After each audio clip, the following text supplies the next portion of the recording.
फरिश्तों को रोकता है, रुक जाओ 6 घंटे, 6 घड़ी का लफ्ज़ आता है ना हदीस में कि जब कोई शख्स गुनाह करता है अल्लाह फरिश्तों को रोक देता है, अभी रुको, अभी ना लिखना। 6 घड़ी रोकता है अल्लाह, 6 आवर्स में भी। तो शायद रिपेंट कर ले, शायद तौबा कर ले, शायद मेरी तरफ रिटर्न कर जाए, ठीक है। इसीलिए स्कॉलर्स कहते हैं कि आपका सोने से पहले लास्ट अमल गुनाह ना हो, क्योंकि अगर मौत आ गई तो फिर तौबा नहीं है, फिर मौत, आपको पता है फिर सोता है जब बंदा 6 घंटे से ज़्यादा ही सोता है ना, ऐसा ना हो कि वो गुनाह भी लिखा जाए और अल्लाह माफ़ करे मौत भी आ जाए। तो last Amal make sure should be good, repent करके सोया करें।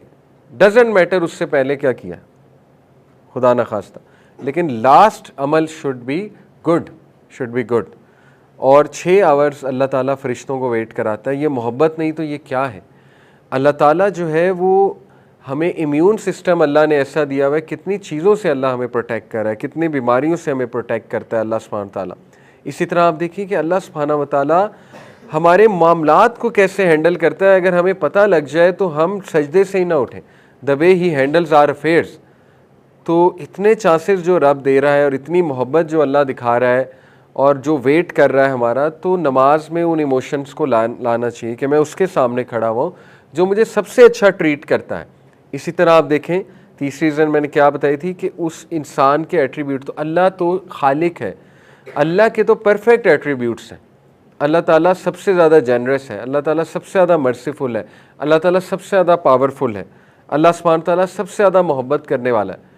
तो इतने ज़बरदस्त क्रिएटर के सामने जब आप खड़े हुए हैं जो कि सोर्स ऑफ पीस है and source of every good है, तो लव को लाया करें, लव ऑफ अल्लाह, ओके। फिर hope of Allah, hope from Allah. You should bring hope in your सलाह कि मुझे अब माफ़ फरमाएगा अल्लाह, मैं होप के साथ नमाज में एंटर हुआ हूँ या एंटर हुई हूँ, अल्लाह ताला विल हैव मर्सी अपॉन मी, ये होप है। और मैंने जो भी गुनाह किया अल्लाह ताला से मैं होप करता हूँ या करती हूँ कि अल्लाह मेरे गुनाहों को माफ़ फरमाएगा, दैट इज़ दी होप। और यू होप टू मीट अल्लाह सुब्हानहू ताला। हदीस में आता है कि जो कोई अल्लाह से मिलना चाहता है अल्लाह उससे मिलना चाहता है, सही हदीस है, ठीक है। तो ये फीलिंग लाई जा सकती है नमाज में कि आई एम होपफुल टू सी अल्लाह सुब्हानहू ताला, टू मीट अल्लाह सुब्हानहू ताला। तो होप का बड़ा रोल है। इसी तरह फ़ियर का बहुत रोल। देखिए फ़ियर भी होना चाहिए। फ़ियर क्या है कि मैं रब्बुल आलमीन के सामने खड़ा हो गया हूँ और मैंने सही से नमाज़ पढ़नी है और मैंने अपने गुनाहों की माफ़ी मांगनी है सजदे में जाके, तो उसमें थोड़ा सा अपने एक्सप्रेशंस में वो चीज़ लाई जा सकती है। फ़ियर का मतलब वो वाला फ़ियर नहीं है, जैसे फ़ियर्स की इकसाम है ना, अल्लाह से फ़ियर ये नहीं होता जैसे सांप का फ़ियर।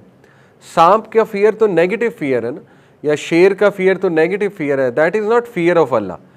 ये वो वाला फ़ियर है जिसमें रेवरेंस है, रेवरेंस वाला, हेबा, हेबा कहते हैं इसको, हैबत। आपके फादर की आप पर हैबत है कि नहीं है, अगर अच्छा रिलेशन है आपका फादर के साथ, ठीक है। आपकी मदर की हैबत है कि नहीं है आपके ऊपर, इज़्ज़त की वजह से ना, लव की वजह से, थोड़ा सा डर है। डर किस बात का है कि मेरे पेरेंट्स जो हैं बहुत ऑनरेबल हैं, अगर उनके सामने बात आ गई तो वो कैसा फ़ील करेंगे। ये वाली हैबत चाहिए अल्लाह के सामने खड़े होके, ठीक है, कि अब मैं अल्लाह के सामने खड़ा हूँ या खड़ी हूँ।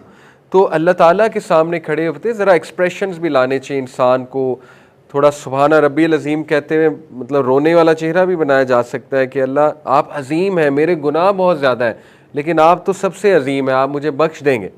तो जब तक आप इमोशंस नहीं लाएंगे अपनी नमाज में, टाइम नहीं देंगे अपनी नमाज को, तब तक आपको नमाज में मज़ा तो नहीं आने वाला, ठीक है। तो ये 3 इमोशंस हैं, होप, फियर एंड लव।